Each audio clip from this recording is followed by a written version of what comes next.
Good morning again, everyone. Thank you for joining us this morning. My name is Katie Rogers, and I'm the Program Director at YouthREX, or Youth Research and Evaluation Exchange. For those of you who don't know, YouthREX is a provincial initiative.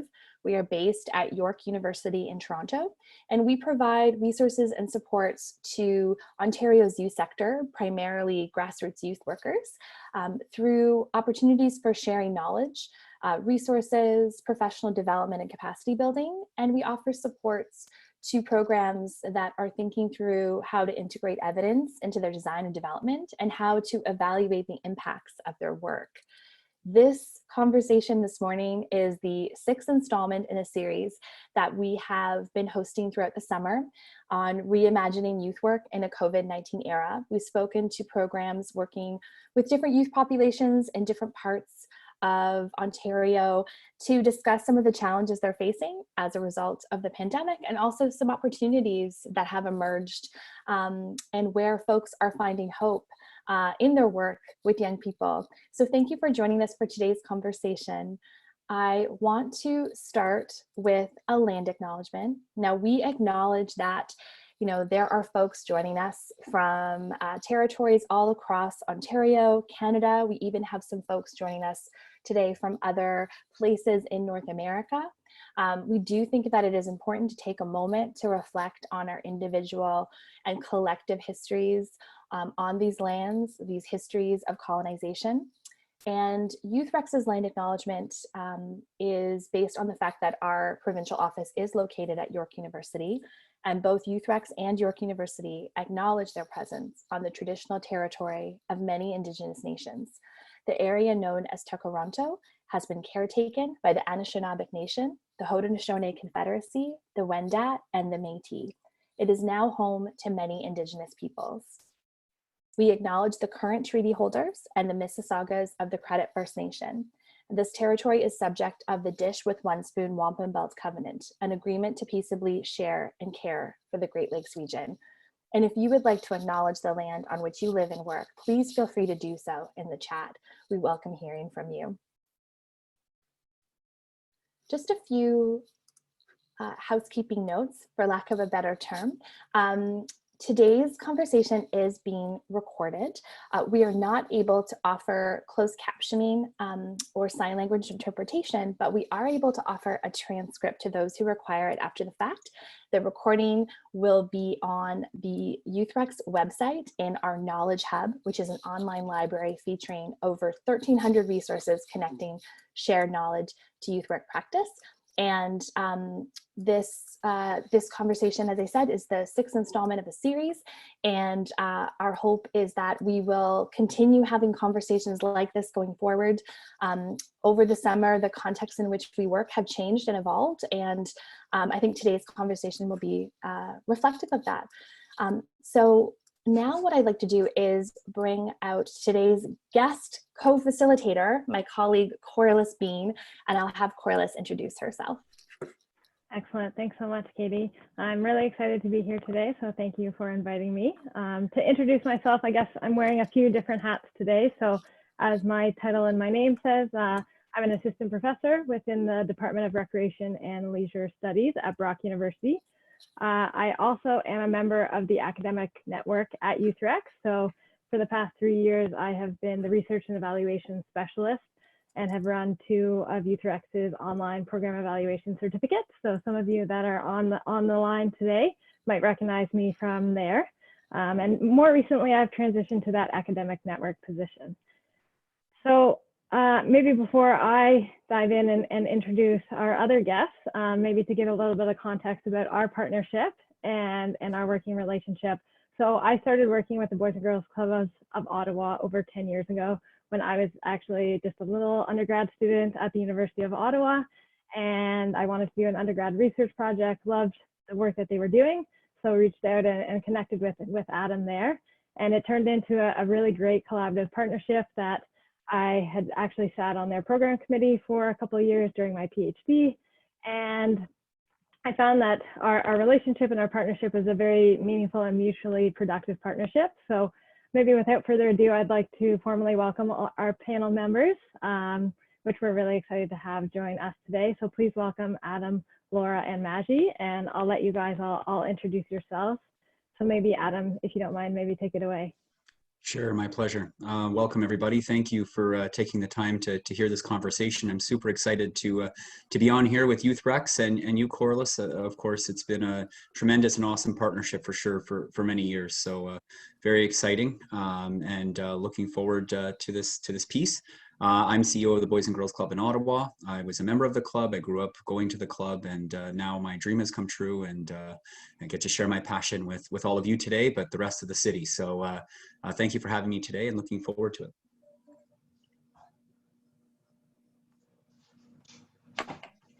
I don't know who wants to go next. Yeah, Laura, maybe you can jump in here. Hi, everyone. My name is Laura Jones. I'm a senior manager at the Boys and Girls Club. I have been at the Boys and Girls Club 11 years. And I bring a unique perspective, hopefully, to the conversation and to the Boys and Girls Club, because I grew up through the Boys and Girls Club, starting as a part-time staff and working my way up then to be a manager and into a senior manager. And recently, my role has been predominantly working with public health to create the preparedness plan for the Boys and Girls Club and the return to operations plan for the Boys and Girls Club. Excellent. Thanks a lot, Laura. Thanks, Laura and Adam. I'm Maggie Sheikh. I'm a PhD candidate at the University of Ottawa. My main area of study and my passion is in positive youth development through sport and recreation. And so that's one of the reasons I've been involved in a partnership with Adam and Laura here, as well as my supervisor is Dr. Tanya Fanaris, who's currently at the University of British Columbia, who supervised both myself and Dr. Corliss Bean previously, who's now at Brock. And so I with the BGCO, I actually started out as an intern on their program committee doing a small project. And I loved the experience so much and with the people I got to work with that I stayed on. And currently find myself working with both Adam and Laura on the evaluation side of things, where we newly formed an evaluation subcommittee a few years ago, and we've been developing ever since. That's great. Thank you all for joining us. Maybe to get started, you could share with folks who don't know a little bit about the Boys and Girls Club of Ottawa and what programs and services you offer. That's for sure. So I'll take the lead on this one, Laura, and then you guys can fill in. So Boys and Girls Club of Ottawa serves 4,500 children and youth every year, ages 6 to 18, in a barrier-free environment. What we mean by barrier-free is we don't charge for service. Those kids will come up to 115,000 times a year. So that's a lot of kids, a lot of days of the week. We have some young people that are there every day of the week that the club is open. And it's basically kind of like their second home. Boys and Girls Clubs, the Boys and Girls Club of Ottawa focuses on 4 pillars of programming. So we focus on physical activity and health and wellness, healthy lifestyle. So that would be, all your physical activity type pieces that you would expect, gyms and pools and all of those pieces, but also the health awareness. So nutrition programs and those types of things, cooking programs to help young people in that area. Creative arts, everything from dance, drama, music studios, whole bunch of different activities that happen there. To high level arts leadership type programming. So we have a mix of services that we provide at that level. Education, we help with everything from grade 1 addition and subtraction to grade 12 calculus. Not me, other people do that piece, but there are people that help with that. And it's everything from little small group tutoring to full-fledged support. We also have a scholarship program. And lastly, leadership, which is the intentional piece of everything we do. So no matter what program you go to, at the end of the day, we're teaching you intentional leadership skills. But then that is full-fledged into a full leadership program. So things like we have our Leaders for Life program, which is a year-round leaders and training program. And then we also offer a lot of youth employment. So young people that do well in our programs generally become our staff. So we have a lot of staff that go right through the spectrum of work. So that's a little bit about the club in Ottawa. There's other locations across Canada with, I believe, 96 service locations across the country, serving over 200,000 children a year. So It's a large organization. It's the largest youth serving organization in the country. So that's from a bigger perspective. It covers a lot of young people in a lot of different communities. Great, thanks for sharing, Adam. And knowing how the community youth sector was so heavily impacted by the pandemic, resulting in obviously the closure of your physical locations, can you share maybe some of the ways that you pivoted your programming in response to the pandemic? Yeah, absolutely. So, you know, the pandemic has challenged all service providers, in particular anyone who's in a recreational environment, because you know we're so hands-on with all of the work that we do. Everything we do is based on that relationship and how to build that relationship. So when the pandemic hit, we had to completely pivot what we were doing from, you know, being in person to now the being not in front of a youth and supporting a youth hands-on, but saying to them, come and join us in a different way. So our first move was to, you know, to a virtual clubhouse.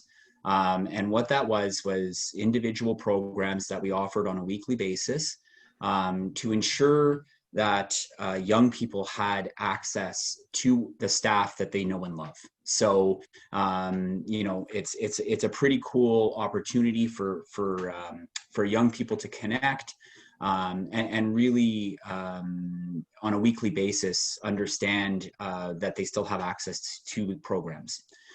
As time evolved, we pivoted again. So we moved from just online to now we went back to in-service programming with a hybrid model, meaning that we're still offering virtual while we're offering in person. So that's where we're at currently. It was really challenging to get to that point. I know we'll talk a little bit more about this in a bit, but it was really challenging. But really, we got a lot out of that opportunity, and really helped us bridge the opportunity that we always wanted. Frankly, this happened because of the pandemic, but we always wanted to be offering more to more communities. So this kind of helped with that. Okay, great, thanks. I mean, you started to talk about challenges, so maybe that's a good direction that we can go, even just to share maybe what some of those challenges were, but also how you work to overcome them to get to a position where you are right now. Yeah, so I'll do a little bit of speaking, and then maybe I'll pass it to Laura so she can go from her perspective. The main challenges were really there was so much. We wanted to help young people so much, and it was such a new environment. It was something that none of us had ever faced before. So how do you make a connection through a computer? You know, for us, actually, as a Boys and Girls Club, we try and stop young people from accessing too much technology. That's one of the things that is the basis of what we do, but not in lieu of isolation. So when it came down to it, the biggest thing was, as much as we want people to not be on screens all of the time, when it comes down to what is more important, having a connection and a network and feeling that you're part of something was so important to the Boys and Girls Club that we had to put that away for a few minutes and say, let's focus on what's important. And that is making sure young people feel connected to us, but also to each other. And then we had to learn how to do that. And that was, Laura's kind of smiling, I can see, because that was a lot of fun. And I mean fun sarcastically, because we had to basically start from scratch about what policies should we have? What is the right way to do this work? What will make an impact? Like, how are we going to do this so that we actually make an impact on the young people that we serve? And then, you know, we went through all of that, and Laura can take it from there for that piece. Then we decided that we wanted to measure it, which is so important. We want to make sure that what we're doing is high quality. So that'll be Maggie as well. But so Laura, maybe I'll pass it to you in terms of, I mean, you were on the front lines of building all of this and how challenging that was. So when we were told that we had to close, we immediately started connecting with members to say, how can we help? How can we help with the transition as the lockdown happens and schools close and Boys and Girls Club close and that isolation piece fits in? And the overwhelming response was, we want the same staff, the same programs at the same time delivered today. So challenge number one is, okay, so now we have the information, we've done the survey, we've analyzed it. So next step, and we literally just everybody came together and worked tirelessly to launch that virtual clubhouse and to give the community what they asked for. So we did offer a lot of the same programs by the same staff, so it was the same faces the kids were seeing. And we tried to mimic the hours, so we didn't have a conflict with the schools. So we sort of did the later 2-3 p.m. Sort of after school type programming we always did. We just did it virtually. But then mixed in with all of that, of course, were the other concerns the community was struggling with, like food. So we tried to sort of manage a food program and refer people to different food programs while offering our own hampers. And then on top of all that, I felt like the funding opportunities launched almost immediately to help support us, but everything was due that day. So there's just, number one challenge was sort of meeting the Native community while meeting the time constraints that everybody felt. And then we'll pass it to Maggie, because I really feel like we learned so much that if we have to do it again, we're reflective on what went really well and what could have been done a little bit better. Yeah, to echo that sentiment, like, well, first of all, the idea was before when we were doing regular programming, in terms of evaluation, the plan was really comprehensive. We had everything undergoing, like we had interviews with staff that were going on, and we would have process evaluations. We would try to understand the quality of programming through Quest, and then with club members, we'd have surveys that we prepared, and with parents, we'd had surveys that we prepared, and it was all in line with this like developmental assets framework that we were using as our kind of background theory to understand the outcomes that we kind of intended or expected for kids to have. And then with the pivot, we had to redecide and reconceptualize what we needed to do. And it took a lot of adaptability on the organization's end, on the staff's end, of being able to reconceptualize and pivot and transition into something that's more small scale, more manageable, and can be done in a virtual environment. And so with our virtual evaluation, we decided that we're going to do, we wanted to know what the experiences of staff were as they were implementing the programs, and try to understand what they felt were the successes and challenges and hear from their perspective. And then also from the club members and youth, we prepared a kind of a short survey asking them about their different issues that they may have encountered in terms of accessibility, or in terms of what programs they liked or disliked.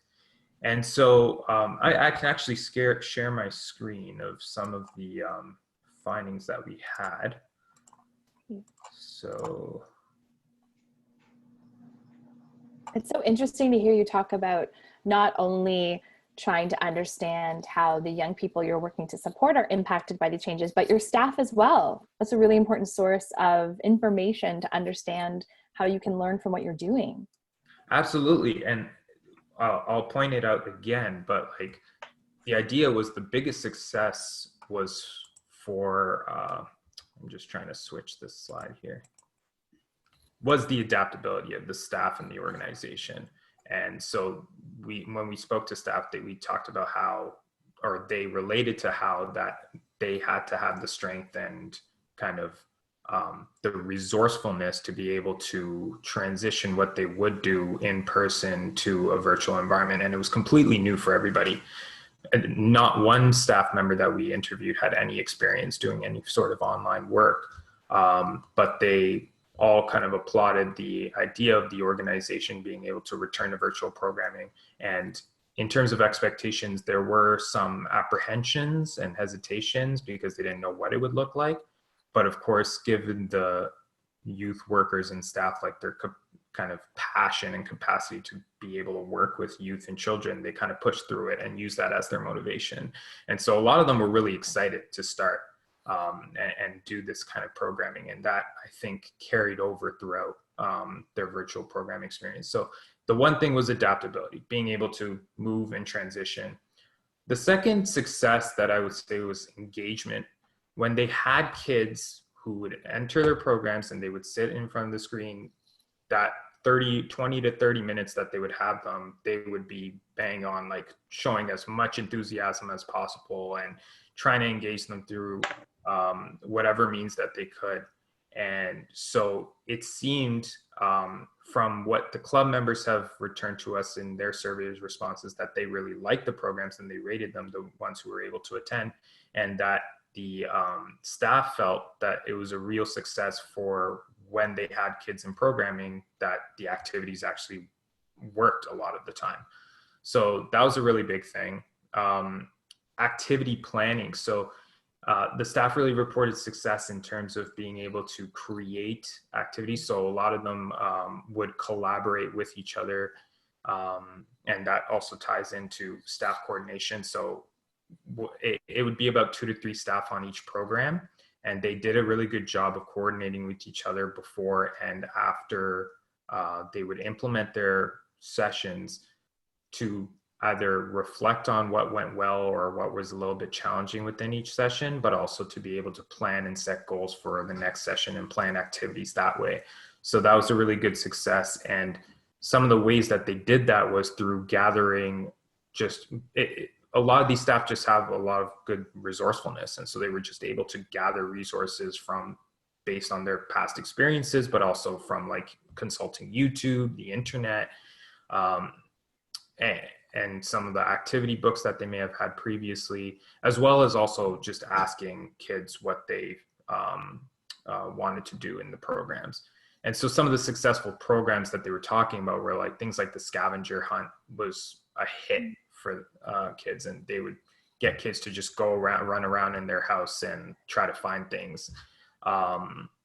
The Leaders programs, Leaders for Life program was also a success because in this way, it was a lot easier and more convenient for club members across different club sites. And because Ottawa is such a vast region, for them to be able to meet on a virtual environment. And when we think about these successes in terms of accessibility across region and to and from different people, this is something that could be carried forward, especially for like mentoring programs and leadership programs, where it would be so cool if we could expand this even larger and you have leaders meeting other leaders from different cities over a virtual environment and collaborating that way. Shall I go into some of the challenges now, or do we want to field any questions back? Maybe just take a quick pause. There's a question that just came in from Duncan, just asking can you comment on the age group for the Leaders for Life program? Would Laura or Adam be able to comment on that? Yeah, for sure. So Leaders for Life is primarily for high school, so grade 9 through 12. But the virtual programming that we're offering has range from 6 to 18. So depending on what the program was, it was based on the needs of that group. So we had a range of different programming options based on the fact that we serve children and youth from 6 to 18. Excellent. Yeah, that's amazing. It's quite a range of programs to develop. And someone did ask a question around, how do you engage youth online? I mean, obviously youth are online, and, oftentimes in our youth programs, we're trying to, as you said, Adam, direct youth away from technology. But in this case, and you mentioned the scavenger hunt, and I'm wondering, there are probably so many activities that you could share, but if you could share a few of the activities where you were able to see an increase in engagement that maybe other programs could think about potentially using, and just to say, if folks do have questions, please share them in the chat box or the Q&A box, whatever you're comfortable with, and we'll take them up as we go. So structure was incredibly important. It always is at the club, but structure was incredibly important. So we wanted to structure all of our programs like they were in the club, meaning that there was enough staff support in each space, trained youth workers, there to support the kids, regardless of what program it was. So that's vitally important, that you have the right people in the room, whether it's virtual or not.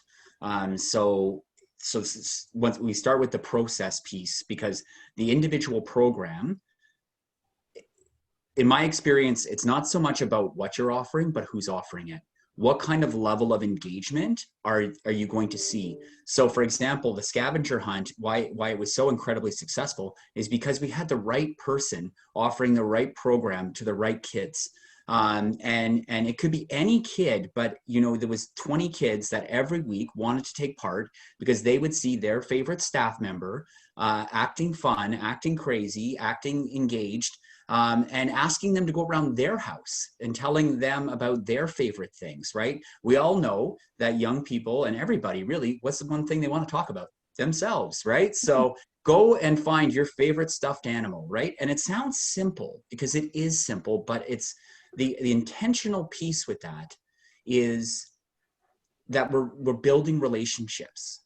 Even though it's online, you're building relationships. And that's what separates what we were doing versus a kid jumping on YouTube or jumping on another service. There was no interactivity. With our profile, we were able to interact. And so it was less about the individual program and more about the interactivity between our staff and the members. And that went both ways. Maji's talking about the engagement. In my opinion, the engagement went both ways because you develop a different relationship with a young person in this format. In some ways, it's more challenging, but in other ways, you see more about what that young person is and what they're all about. So it definitely, you know, this format is something that we will continue past this because of that. That's so great to hear. And honestly, my heart is exploding over here in terms of, obviously, I love evaluation and live and breathe evaluation. So even just hearing all of this and learning about what those best practices are, ultimately it comes down to, are the youth having fun? Are they engaged? Are they satisfied? And I think oftentimes we get caught up in, especially from funders and what we have to report is those outcomes. So it's really neat to hear that. First thing I'm going to talk to the kids, see what they want. I'm going to do that needs assessment. I'm going to see what's going on with the staff. How can we continue to support the staff? What's working well with them? And then again, what is it that, how can we best meet the needs of those youth? So for me, it's super exciting to hear that. And I guess maybe one question that I have is, we know that obviously it was a crazy time during the pandemic to just pivot your programming, to go online. You're trying to do 10 million different things at once. What was the reason that you also decided to, hey, you know what, evaluation is important, and I'm going to try and keep that going while I'm pivoting and doing all these other things? I can jump in there. So I think we met a lot on Zoom. I'm sure everybody did. So we had a lot of Zoom meetings, and what was really apparent was there was so much good information that wasn't being captured.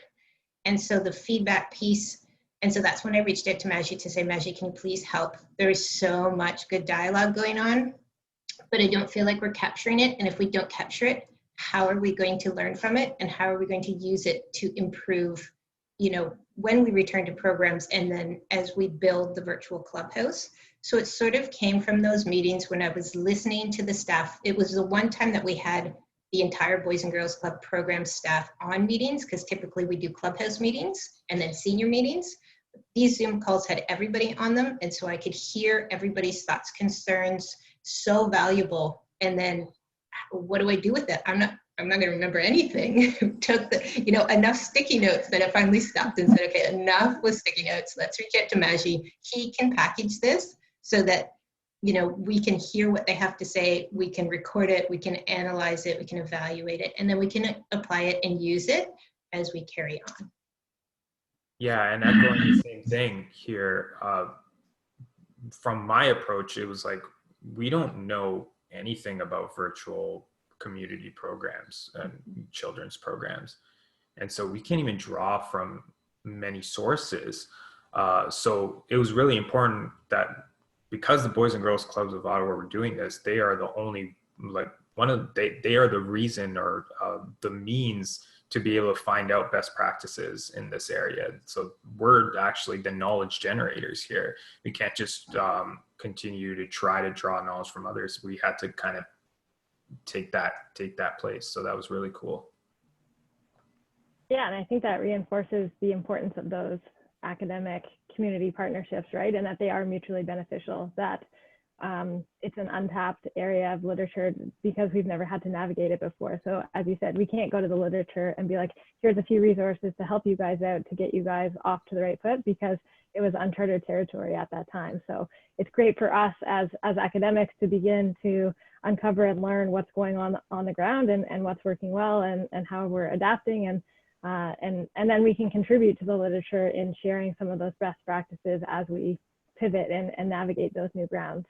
And it's, I know we have a number of people, I think, from Algonquin College and stuff like that on today, which is amazing to see. So knowing, especially geographically, there are connections to be made out there, placement students that are just keen to get involved. So definitely encourage anybody, look to your local college, your local universities. There's always keen students, undergrad, masters, even academic researchers, professors that are interested in always bridging that research to practice gap. And a lot of people that do like in recreation and leisure studies, that do a lot of community-based programming. So make those connections, and that way you don't feel in isolation, and help to build those connections, that you can get some support out there and learn about evidence-based practicing, not only now, but also in all your regular programming. And that's fundamentally important for another reason, and that is that our donors and supporters, Boys and Girls Club is significantly sponsored and supported by the community itself. So, it was really vital that we're able to show the impact that we make, not just to better our programs, which is the main priority, but also to be able to show those who support us that their funding and their support is making an impact still in a virtual environment. So, that was also another key piece to this. Donors want to see the impact just like we do. They want to make sure that if they're investing their money in the future of young people, that it's going to a place where they care about the impact, and that it's having a long-standing impact, regardless of whether it's virtual or in person. So Maggie's work was really important, because we were able to really look at that and say, yes, look at what we are able to do. And this is important work that's continuing regardless of what environment we're in. Just so that everyone knows, I did share a link to the virtual clubhouse in the chat box. So if you haven't had a chance to check it out, we shared it prior to today's conversation, but if you haven't had a chance to take a look, please do. We did have a question, and maybe this will segue us into looking at some of the challenges, but there was a question around how do you reach youth who have limited access to technology or the internet? And I don't know if that's part of the challenges, or if that's a question that we can address separately, but it came up from one of our attendees. And I know it's a challenge that many youth programs we've spoken to have faced over the last several months. Maybe Maggie, if you want to go through the next piece, and then we can add on to that, if that makes sense. Yeah, I mean, what I could add to that is that, well, actually, I'll move forward with the challenges, and it'll kind of answer our question here. So one of the challenges was exactly that in terms of recruiting. And one of the factors that was involved in recruitment was children's access to laptops, whether or tablets or phones, and whether they're able to access, especially in families and households that may only have one device or no devices. It was difficult in that regard, and sharing devices with siblings. So that was a challenge that was cited by some club members in terms of their reason for not participating, and for some staff who saw low numbers in their programs. And so that is a challenge that would need to be taken into account when going forward. We've heard about, at least from, and I'm not sure if Adam and Laura can speak to this within their own organization, but I have heard from other organizations and within the Boys and Girls Clubs of Canada, other club sites that have had community partners that they would be able to work with, that were able to provide devices to families. and some other programs or foundations that they might have also offer, like I think it was Jace Care or something similar that they were working with that allowed them to have that opportunity to reach their club members, and not only with like tablets and devices, but also with like activity kits that they could use with the children. And I know that there were some activity kits that were also used within this club as well, but giving them, the kids, the capability to actually be practically engaged as well was really important for them to want to participate. It actually kind of adds a lot more value to the program when they actually have tangible things that they can work with in the program rather than just looking at a screen.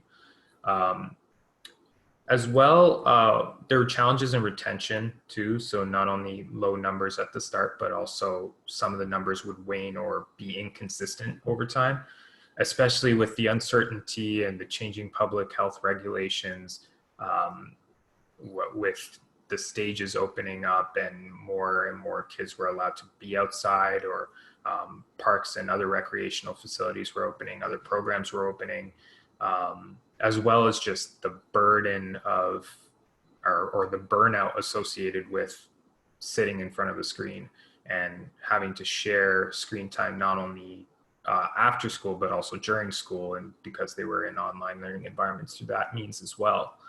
So there was challenges there. There's also challenges in terms of skills for engaging children over a virtual means, because they had never had any sort of training or resources in terms of being able to do that. So it was not only, I mean, we talked about some of the successes in terms of having that pre-established relationship already helps to kind of up the baseline of engagement that you'll have with children. But there was also, for many staff, a key to their success was to be even more enthusiastic on the screen than they would be in real life. You really had to kind of show more or act more. And in that way, they helped to enhance their engagement. And then another thing was the short time periods. So finding a really good sweet spot for programming. You can't necessarily, if you have an hour or an hour and a half program in real life, it can't be an hour or an hour and a half on screen. It's got to be a lot less. And so they had to kind of work around finding that sweet spot of what works. And I think it was around 30 minutes to at most 40 minutes. And then if you could see this, connections between children was a difficulty. And I think that's a difficulty that's really hard to navigate over screen. So there's a lot of good connection happening between the staff and the club members, because the staff are kind of coordinating and facilitating the environment.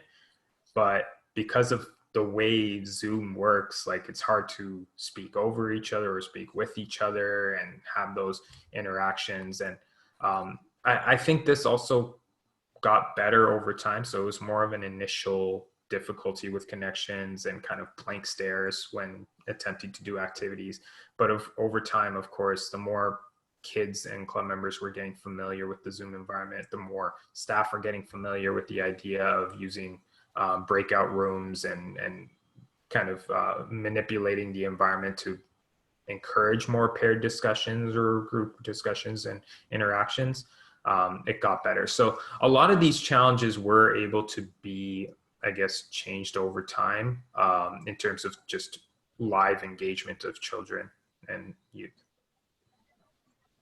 So I'll open it up now to addressing any of those questions. And Adam and Laura, if you feel like you can share anything about those like activity kits and resources we were able to provide. Me? So go ahead, Laura.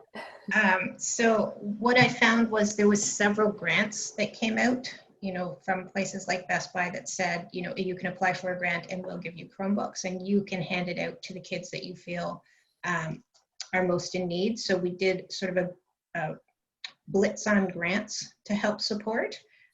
Those were immediate. So again, it sort of took that staffing time of get this done today. But in the end, it was very important to do because we did get several Chromebooks given to us. There was also lending programs. So school had a lending program, the libraries had a lending program. So we're on community networks with them. So it was a lot of talking and making sure that the families that most needed support were getting support. When we did the initial survey, we asked, do you have access? And the overwhelming answer was, we have one per household. So there was one, but sharing it. And I think that's why us focusing on the after hours helped, because during the day, other people were using it. And then in the evenings, the kids kind of had access. So there was a few ways to mitigate that. There was also people who, like the library, that created these hotspots that would provide internet for places that didn't have them. So I think a lot of it, we really relied on our partners, on other service agencies, on funding to sort of mitigate that a little bit, though I still feel like it's a problem. I feel like it's a problem even in the schools right now, trying to get the kids to bring Chromebooks in to work on their work in the class, transporting them back and forth. It's still an ongoing concern. It was mitigated a little bit from that. And then Adam, I don't know if you want to jump in with, or if you want me to keep going on all the art hampers and the kitchen hampers for like the kitchen program. So I don't know if you want to speak to those. Sure. Oh, hello? A little bit of feedback there. Can you guys hear me? Yes. Yeah, okay. We had a bunch of opportunities that were provided to us from supporters. So we've had, for example, art kits that we were able to hand out to the community. And from those kits, we were able to, for the art program, be able to use some of the supplies in those. Frankly, a lot of the families didn't have access to a lot of supplies in home because of the pandemic, either shortage of equipment and supplies that happened at that time, or due to the fact that they just didn't have it available to them. So providing them those kits was really important for things like the cooking programs, things like the arts programs. And then we also had a partnership with Shopify, which is part of our linked program, where we were able to provide some coding kits. So these kits were given to young people. They were able to use them at home, follow along with the instructor. And one of the things that helped remove some of the barriers was the ability for young people to have something tangible in front of them, outside of a computer screen, right? So the programs that were more successful had access to support equipment that you would see at a Boys and Girls Club, but not necessarily in your home. So that interconnectivity between getting stuff to families and having the kids then access it definitely helped. And it kept the connection alive for young people in terms of the retention. If they have a kid at home, they know next week they're going to use another part of it, then they're more likely to sign back in the next week. Excellent, thank you. I think we have a question just inquiring as to what are your ratios look like between staff to youth, maybe for some of your online programming. So this was an interesting one because we have a very strict ratio in terms of at the club on a daily basis, but we had to completely think about what does this look like in an environment where the staff member is basically like the main point of entertainment for the group, and how do you maintain safety while doing that? So our ratio would be 15-1 in the club on a regular basis. In this environment, we had 2 staff. So one staff was a moderator and one staff was the program facilitator. And what this allowed was the assurance of, there was no chats that were, not happening that wouldn't be appropriate, ensuring that, people were able to sign in and sign out appropriately, all of those types of things. So every program had at least 2 staff that was moderating and supporting and facilitating, so that we didn't run into issues of things happening that we had no control of. So, and if a program had, let's just say more than, 30 kids, then we might put 3 staff on that program. So we always had 1 extra insulator the entire time. Right, okay, excellent, thank you. And now you've shared a lot about your virtual programming, and I know you talked about 2 different pivots. So you pivot to online, you're still keeping that virtual platform, and now you've pivoted back to in-person a little bit. Can you share maybe some of the either new opportunities that have existed or new partnerships that have come about, or even maybe trying to reach those youth that don't feel comfortable or perhaps immunocompromised, that they're not physically able to get to those clubs? What sort of programming you have in place related to that? Absolutely, yeah. So if you look at the chat box, you can see the website, the virtual clubhouse website, which is really exciting because now that we're moving into potentially more in-person programming, we recognize that there's young people across Ontario and across Canada, frankly, that may not have access to a Boys and Girls Club. So how do you connect with young people that don't have access? We know that 80% of our members come within 3 kilometers of our front door. So those are for the people that live near our communities. That's just the way that the clubs have attracted children and youth. This model lets us attract youth at a way different level. So we can attract youth from all over Ontario, just getting this website out there and getting people to recognize all of the opportunities. It's something that really makes the Boys and Girls Club of Ottawa more inclusive and allows us to offer more flexibility in the programming that we offer and who we're offering it to. We do run an overnight summer camp near Eganville. So again, those youth who live in that area, because some of our youth come from that area, they wouldn't have access to the Boys and Girls Club if it wasn't camp time. Now they can join the online club and they have access to our programs. So that's pretty dynamic and cool.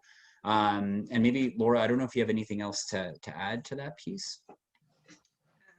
No, just that I feel like barriers have been reduced with the virtual clubhouse. Adam spoke eloquently to that, and I'm really, really happy that we're going to maintain it and grow it as we, continue on. And then we have the Maji supporting through the evaluation piece to sort of learn and implement those best practices as we go.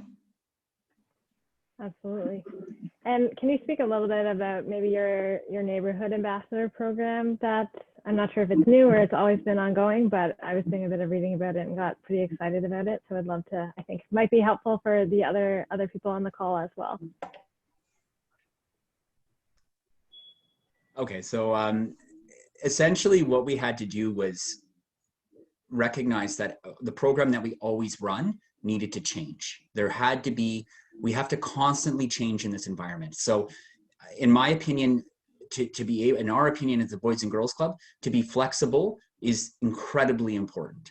So we recognized at some point throughout the summer that young people were less comfortable indoors in our buildings and they were a lot more outside and playing in outdoor environments. So we developed in partnership with the City of Ottawa, the Neighborhood Ambassador Program, which is essentially an opportunity for our staff to work outside and meet with youth where they are. And running opportunities outside of the clubhouse. That was also done in partnership with the Youth Outreach Worker Program, which allowed us to have more senior representation, people with more experience in this type of work, and helping support our staff learn and grow in that environment. So, it really is pretty unique. So now we actually have 3 different models of programming all happening at once. So we have an outreach program, which is the Neighborhood Ambassador Program. We have the hybrid youth program, which is the indoor programming, and the virtual.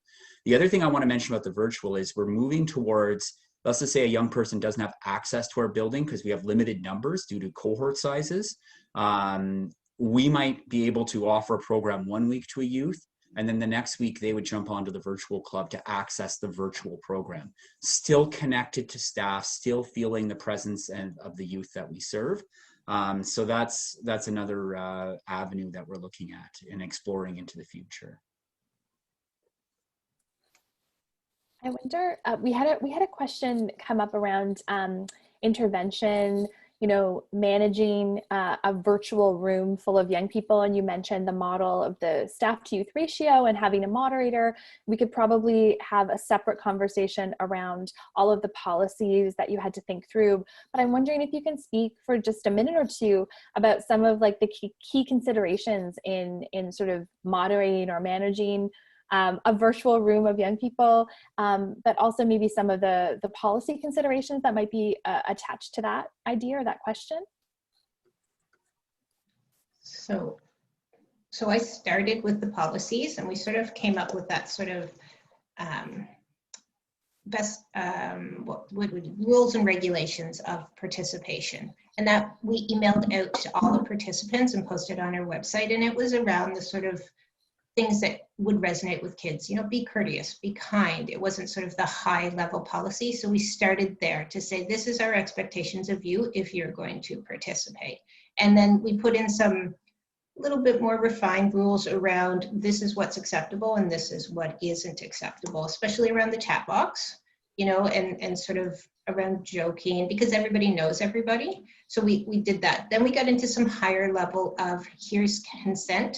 Here's what's considered consent if you are going to participate on Zoom. And then I referred to Maggie to say, oh, I would really like to, know that parents are aware of what we're doing. What kind of privacy policy should I implement? What kind of consent policy? And then we wrote those, and it's up on our website, and again, would flash when somebody would log on to the Zoom meetings to sort of say, this is what the understanding is. So the kids had the expectations, then there was a little bit more strict regulations reinforced from the staff, and then there was that overarching policy piece around sort of policy, privacy and consent.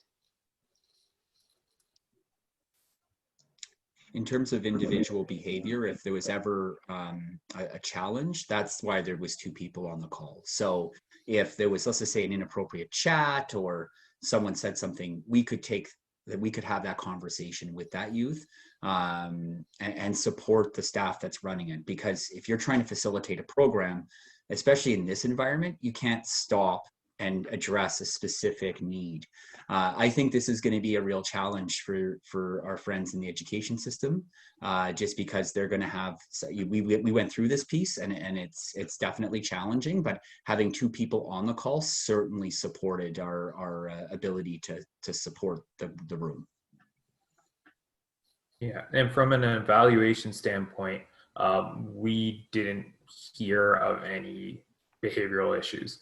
So staff didn't talk about it, club members didn't share anything. So as far as we know from that point, and I think part of it is just some of the Boys and Girls Club philosophy carrying over into a virtual environment. But at the same time, I think also putting in that extra effort to make sure that everyone's aware of respectful etiquette on chat, and then having those moderators and everybody in place so everybody, if there are behavioral issues that come up, we would have had a way to be proactive about it.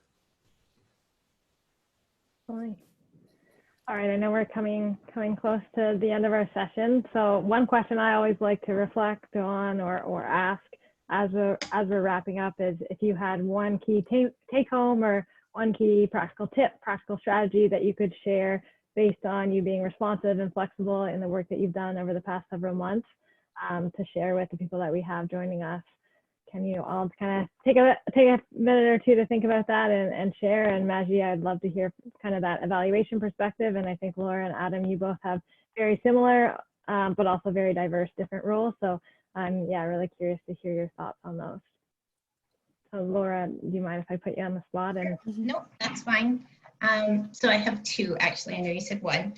The first one that I really took away was don't let perfect stop you from good. So we didn't know, there is no perfect, it's COVID. There wasn't a lot to build from on virtual clubhouses. So I like it to be more refined than it was, to be more collected and smooth than it was, but it wasn't. And so I just had to go with. So that would be my advice, because once you get in it and you have the Maggies of the world to help you, then you get better. So just get in there, start with the good and progress and improve along. And then the other thing, especially when you mention policies, and there are a lot of policies, not just with virtual clubhouse, but working with public health to get back into the clubhouses. Don't create. You don't have to reinvent it. You can beg, borrow, and steal it, and stick regionally. So one lesson I learned was borrowing policies from BC isn't great for Ottawa. And so stick where you are, stick locally, regionally, and don't reinvent, like don't make it harder on yourselves. See what's out there. If it's on COVID, I'm sure it's been written. And lean on your community partners if you don't know, because somebody knows. So those are my two little takeaways. Fabulous. Thanks a lot, Laura. Maybe I'll pass it over to Adam. Yeah, and I think just to feed off of what Laura said, the biggest piece is be nimble. Like this isn't a perfect world. We're living in a challenging time. And I think everybody understands and respects the fact that things are not the way they're going to be or were before. This is the new normal and we're all adjusting. And so, you know, don't be afraid to what Laura said. Don't let great get in the way of good. I love that because that really is the truth. And you know what? Good will become great. It just takes effort, energy, but you have to start somewhere. You know, this was a big challenge for our team. It was every day I would wake up and think, oh my goodness, what are we embarking on? Because it's so different, but I'm so proud and impressed on how they were able to pivot to like 3 different things in a matter of 5 months. And I think, you know, as a service provider, I think we're all going through this together. So that collaboration and that support and things, frankly, like you guys are doing is so vital so that we can share best practices. So yeah, thank you. Thanks for giving us this opportunity.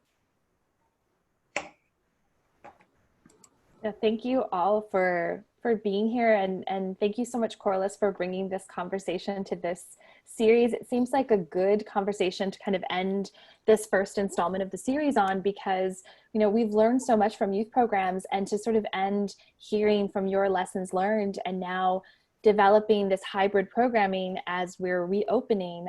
It's really, really helpful to create these spaces to share, and we don't often have that opportunity. So we're really grateful for your time and for everything that you were able to share with us. As I said, this conversation was recorded. It will be available on YouthREX's Knowledge Hub.